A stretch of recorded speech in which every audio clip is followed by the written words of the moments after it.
That's what I got. Welcome everybody to the Synapse Philosophy Group. We are jamming today. Again, our masterpiece, volume 39. And, at the top it says Limitless Innate, Limited Matter. I love that. We're on page 128. And, we were just talking about creating a consciousness. And, it's not easy to break through educated. So when we're first telling, we had a group of students, a couple of students come into the office today and to shadow, we had a blast. And, they're young, open minds, absorbing things. And, we're also talking about, old dogs. And, I consider myself maybe one of those. But, and how it's not easy to get through that educated part that has been so set in. The concrete has hardened. How do we break through it, or do we need to? Right? That's where I'm looking at it. We can't convince everyone.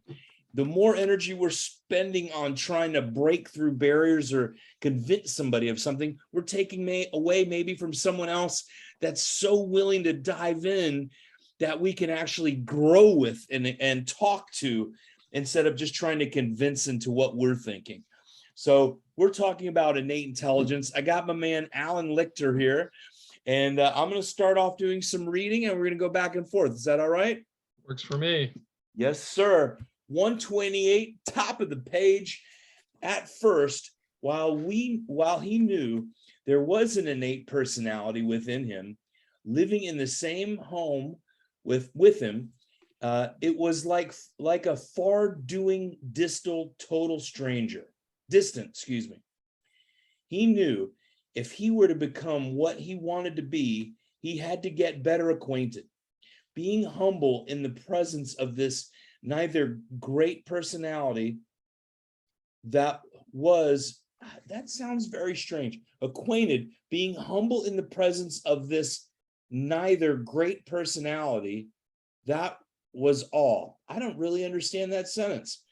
There's a misprint in my book, and I could never figure out what exactly that one was about. I don't understand that sentence, so we're going to skip that sentence. Or just keep going. Yes. Were they real? Personally, that was all, knew all, and was the great intellect that it was. Yeah. Okay. Were they real? Were they of value? Would he find them so, or would he someday wake up to the realization they were spurious? I'm sorry, Haig, you where I stopped, you need to keep reading, because you're left out a key word there. Where? We say the great personality that was all, knew all, and was the great intellect that it was. He hesitated receiving its thought flashes. Were they real? Were they of value? Would he find them so? Or would he someday wake up to the realization that they were spurious, with question, not reliable, or to be undependent upon? Finish the one rest. by one, he began to get thought flashes. You want to go on from there? You get the rest of that, and I'll read it in innate. Okay. At first, he accepted them without fear, trepidation, and hesitation.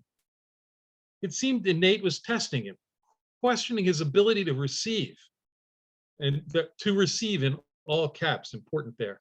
And he received. Would he act? And if he received, would he act upon them?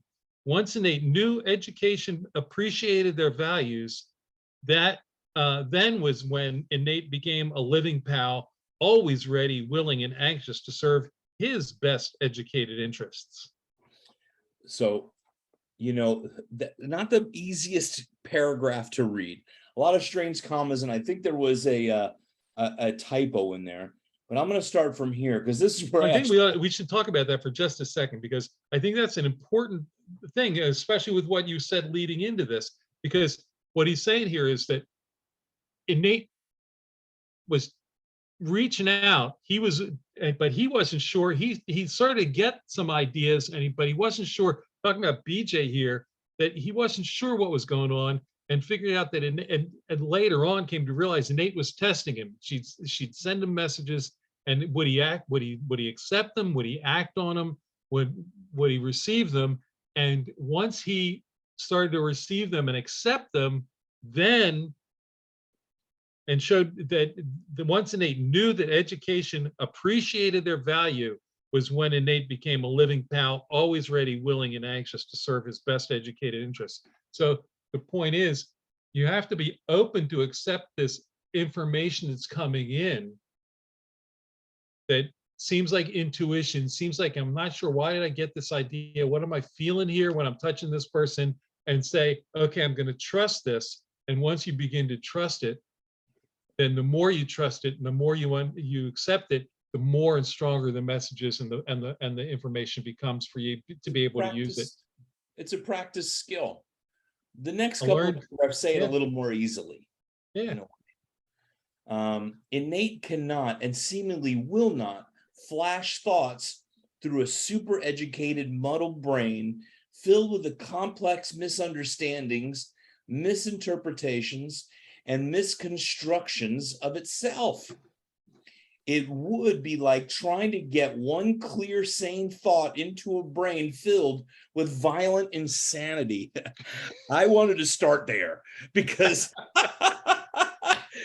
that is a very important statement. And we were just talking, do we waste time on trying to convince and get through that head? And I'm right, you got to listen to me, or go and really, it's not just the path of least resistance, but people that want to hear you and want to make changes in their life, not just stuck in their same old ways in a way. And, you know, it's impossible to break through a made up mind. Okay. Over time, maybe when they start seeing some light, but very often, for me, it's not about wasting that time. Innate knows what's right. Innate wouldn't be working on you or me if it wasn't able to get through. Innate flashes, because Innate's always on the job, whether you believe in it or not. Innate knowing right answers to all living problems will not take time to unmix, dissolve the millions of errors, provoking unreliable, irresponsible, capricious, I think that's right, capricious, Capricious, yes. silly theories born of violent emotions, absurd passions, hysterical prejudices concocted by education, and that's by education in capitals, mounting them a mountain high from outside in, below upwards. As Innate began to realize education of this young man was understanding it more and more, and education was relying more and more upon Innate for directions. That's important right there. Innate replaced education as the guiding director, and education was more and more submerged to Innate. So who's at the helm, right? That's right. Is it, you know, is educated? Okay, I need all the facts, and this is it, and the facts tell the story. And I know that's not true. What do you feel? Our society has moved towards that scientific edge, and yet it's the inspiration that leads the edge of science is innate. 100%. Exactly. It's always changing, but what leads us on is, and the scientists will tell you that they say, I don't know where that idea came from. Sure. But that's what takes us forward. It's adaptation and growth that's brought to us through innate inspiration. And that's, yeah. You know, if our you society and chiropractic is bought into the need. Well, parts of chiropractic have bought into everything has to be validated. Everything has to be validated. It has to be science. It has to be, controlled clinical trials. And there's value in all that. But there's also the intangible, which is what we're talking about here. And that's also integral to everything, and certainly to our profession. Yeah, absolutely. And it's what most of our philosophy is written about. Well, yeah. You want to talk about the map that, if it's based on the volume of writing from the founders of chiropractic, That's what they talked about. BJ talking about this as a young man when he's talking in third person, and as a young man getting connected to innate and putting innate in control over educated.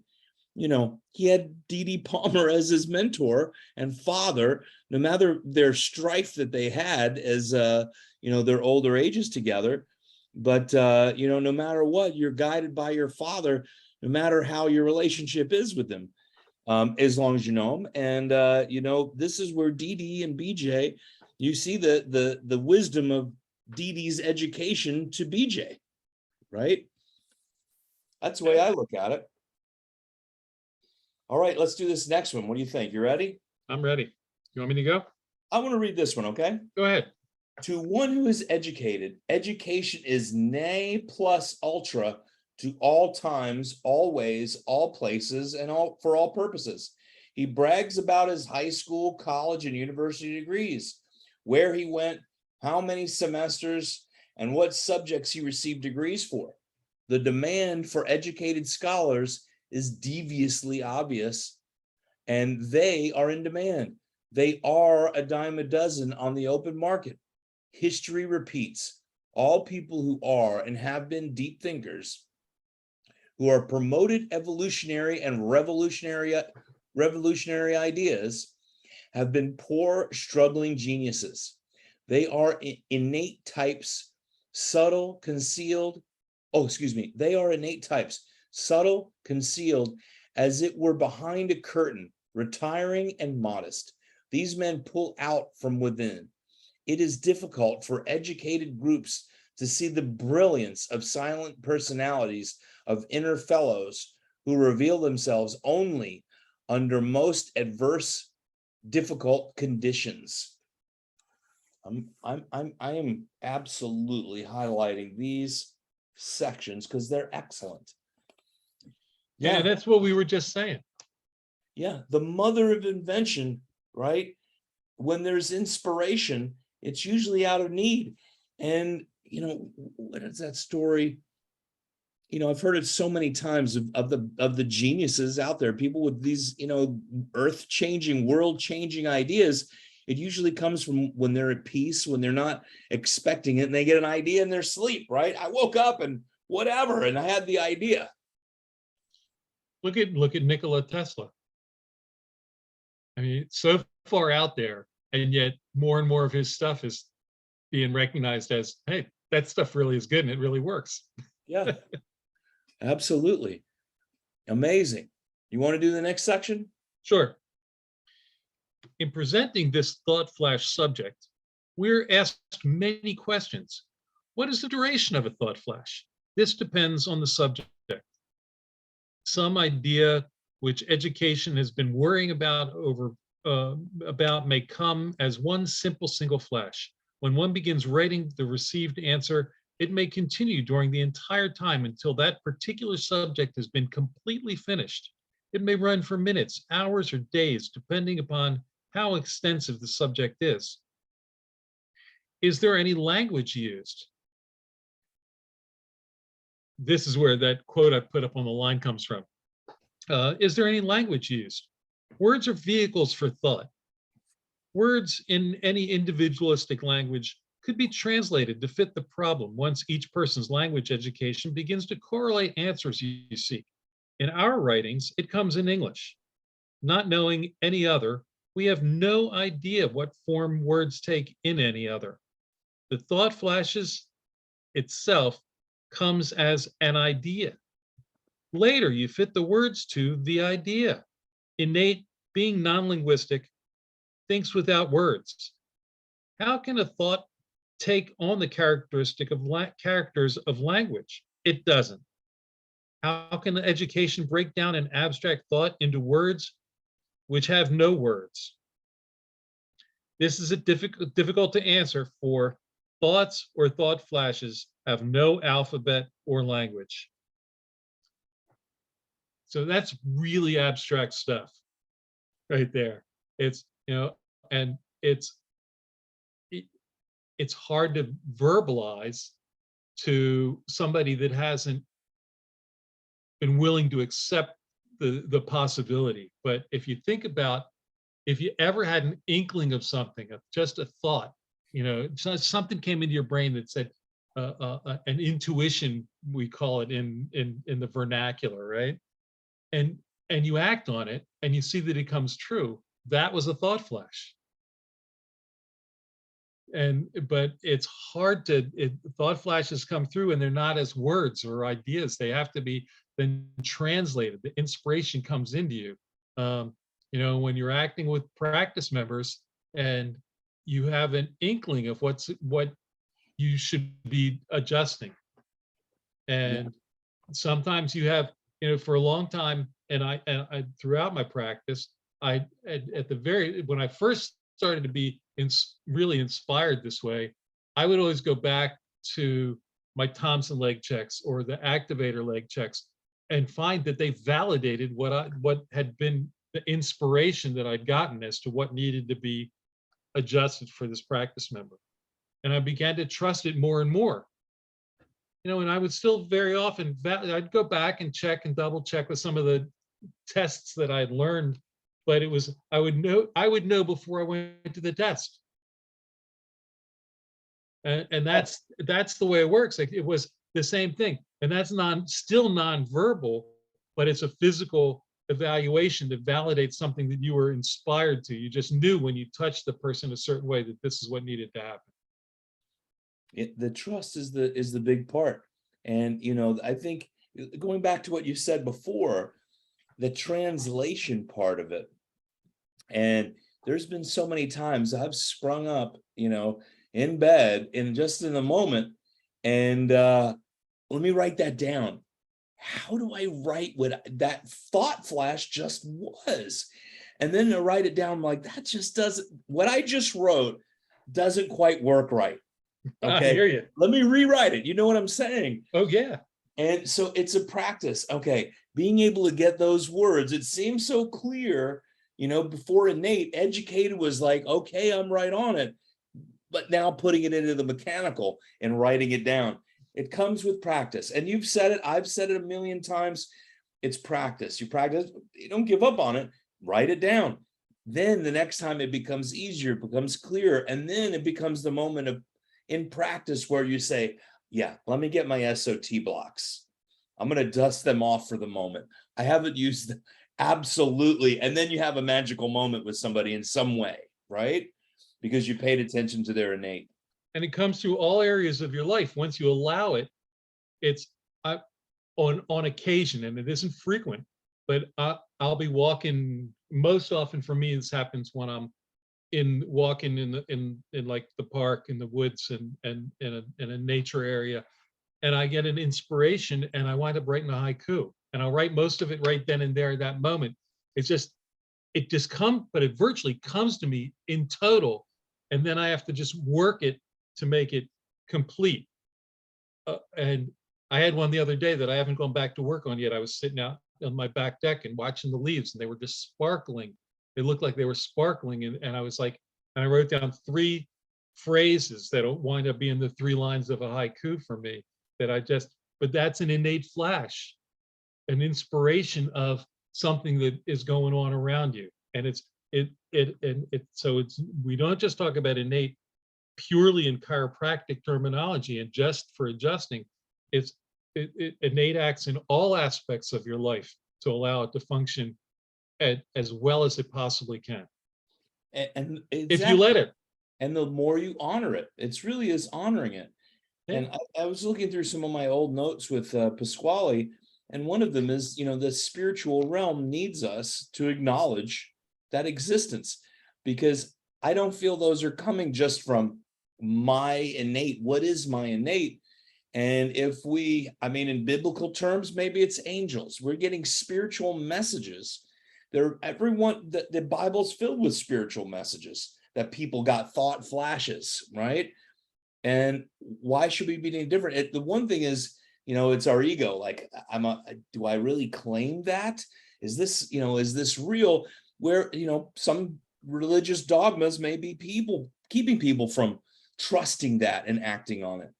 But in reality, I looked at it as those are spiritual messages. And then we start seeing them more and more out and about in different things, like just when I need that. What happened to me the other day? In some of the work that we're doing, I'm driving down the road and I see everything is going to be all right. And on the back of a huge semi, and my grass is dying, my boat needs a new motor, and this is going on. And a lot of things happen today, just regular day stuff. And it was just, everything is going to be all right. And you know what? I took that as a spiritual message. Thank you very much. Thank you. And you know what? Everything's going to be all right. Don't sweat it. Keep moving forward, right? So when we get these little messages out in the world, and you just see a billboard and the one word on there is God or whatever is right for you, you might see that message. It's going to come in so many different ways, but your spirit is going to see maybe things differently than mine. And it's messages for you and not me, or me, not you. Each one of us has our own purpose for being here, and the spirit that entered us. And again, like we've said in the past, we're spiritual beings having a human experience, not human beings having a spiritual experience. And once you accept that, we each are totally individual and totally unique, and we each have our purpose if we can allow it to express itself. And that is why that spirit came to us to begin with. That's right. That's and exactly spirit it. And that spirit, spirits are trying constantly, and they have to act through the physical experience. And that's what's available. And that's part of what I sent you the other day about that living myth. He talks about that. It's those things are so, there's that podcast. I just love it. I've been listening to it on a regular basis. Anyway, that's an aside. We're going to go to 130. The half page is where I have it marked off today, because I don't want to just zoom through the rest of it. We don't have much, and it's all really good content in here. Okay? Yeah, I got a lot of stuff marked in the next couple pages. You're right. I know. That's why I wanted to get. So we can do like one more paragraph here. Yeah, get to the top of page 30. At the end of that, those dots there. We'll stop before in later years. Okay. Correct. You want me to read this last one then? Yeah, go ahead. All right.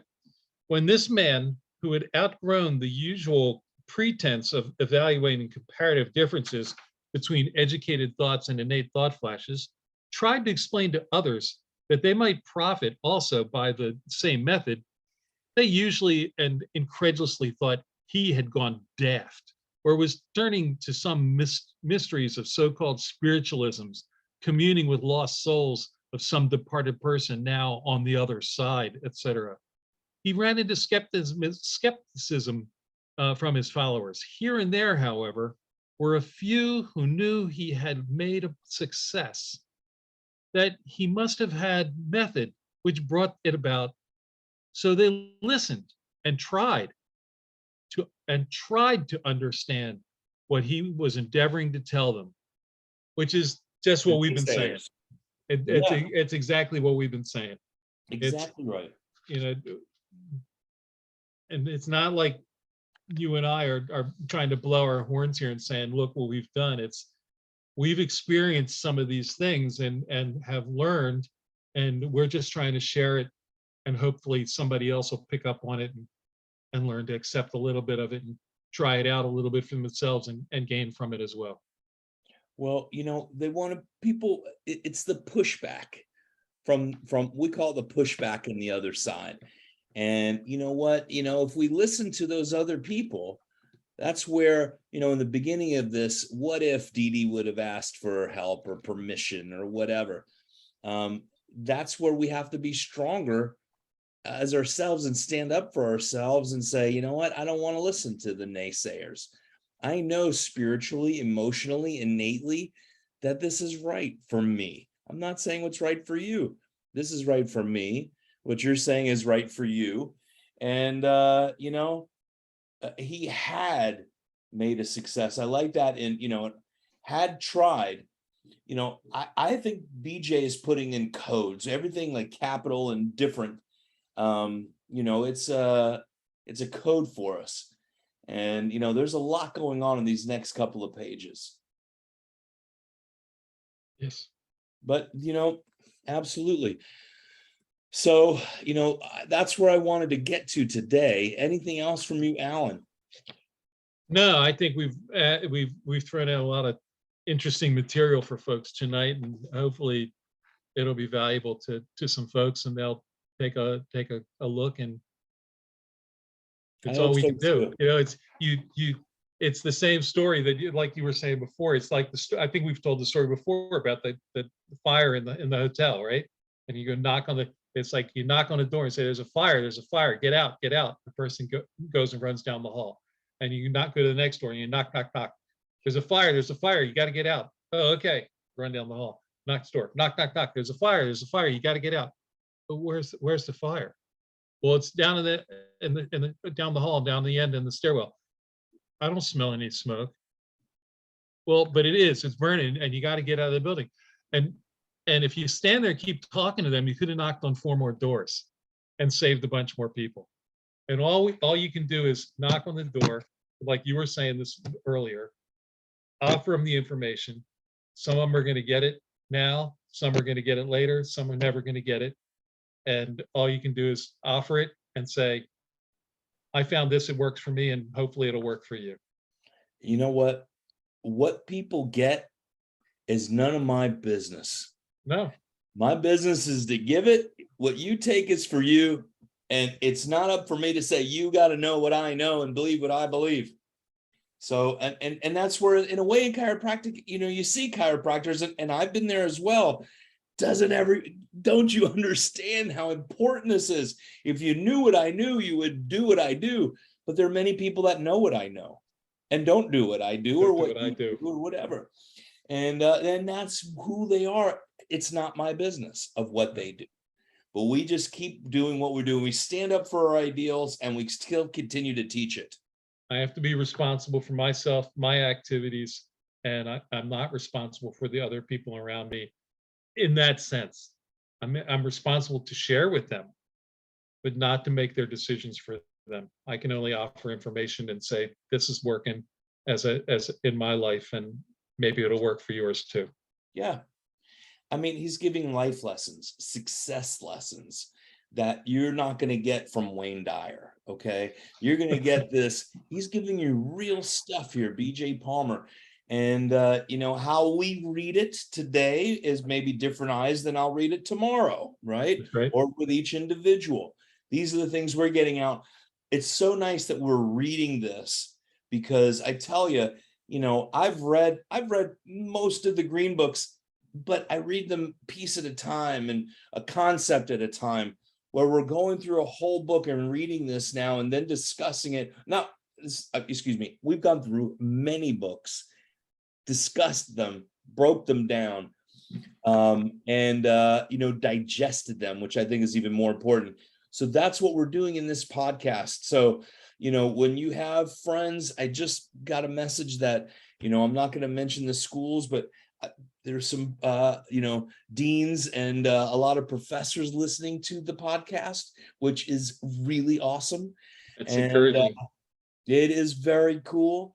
So we're working at, creating an abundance of philosophical content for abundant chiropractors for the future, and their people that they care for, because I think there's a lot of people that are not chiropractors listening to this, and everybody can understand these concepts. It doesn't matter what your degree is. These are concepts that are timeless, ageless, and for everybody in every language. Okay.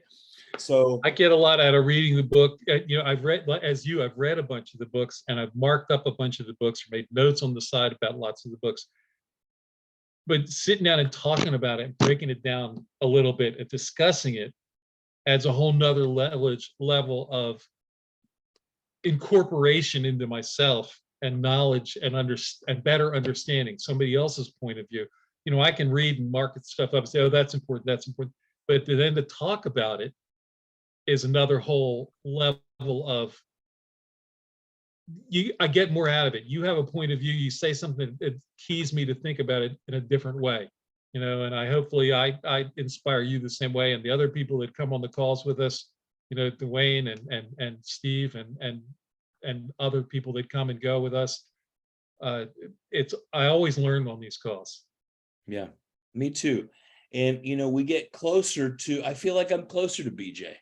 I'm closer to, these guys. I feel like I'm in the 1950s with them, but it's not 1950s writing. It's difficult to read sometimes. Yes. Really, it's timeless wisdom is what it is. It's timeless wisdom. Part of the difficulty is he's translating those thoughts. Well, there you go. That's exactly right. The stuff is coming in. He's sitting there tap, tap, tap, tap, tap, tap, and away. And sometimes comes out a little less than too good to be true. In my writings recently, I received a message myself. There's no fear in heaven, and the heaven is love. And I'm writing these down in the dark to myself. I just got up. I had to just write these down. And now I'm going to realize there are also no commas in heaven. And that's if BJ is getting these thought flashes to write them down, or there's too many commas. Yeah, but do you find where it's capitalized in heaven? It's in bold and then italicized afterwards. Well, we've had a blast, and it is truly, I feel honored to be here and be with you and to share all this, and and with my man Alan and all the other people that have come on here. So we'll be back next week, right? Absolutely. Oh, one more shameless plug again. We just started creating for the first or second week of the 2023 quarter in Atlanta. We're going to have a Nate baby. So the beginning of the year of 2023, we're going to have a Nate baby in Atlanta. So I've got to give my shameless plug in there, and that's it. You're going to be on that George Curry's. That's right. Education, right? And George Curry and Deed and Harrison have put together a symposium for infant adjusting, and I'm teaching innate adjusting on that, innate baby. And so get on there with George Curry. It's a technique and philosophy seminar. Right. It's going to run a number of months all online, if I remember correctly. That's exactly right. And I'm going to put the post, I'll put the post on this page as well. And then I'm also going to be at the end of August for the Palmetto Chiropractic, forgive me, in South Carolina. It's going to be in Columbia, South Carolina. We're going to do a Nate baby there. Dwayne Hoskins invited us to that. And so that's going to be a lot of fun too. So thank you for reminding me that part. I appreciate that much, because I'm honored to be a part of that group. And when I say me, it's all of us are on that together. Okay. Alan, have an amazing night. Thank you. Have a great week. You as well. Thank you very much, buddy. I'll see you later. And everybody else, see you soon. See you next week. Bye, y'all. Bye.